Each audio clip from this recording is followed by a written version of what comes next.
Ahoj, vítám vás u mého dalšího videa, kde vám ukážu můj nůž. Tento nůž je v takovémto pouzdře, který se dá dát na pásek, kapsičku na křesadlo, nůž do něj krásně padne, nejde vytáhnout. Jo?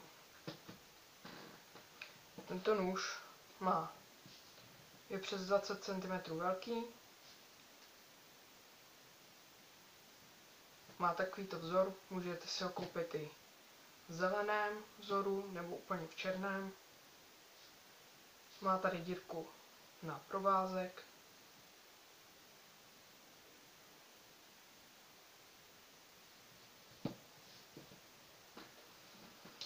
K tomuto noži je i křesadlo. A tady je taková rouha, o kterou můžete křesat. Jo.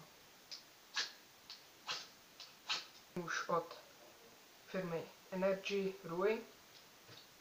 To je všechno dneska.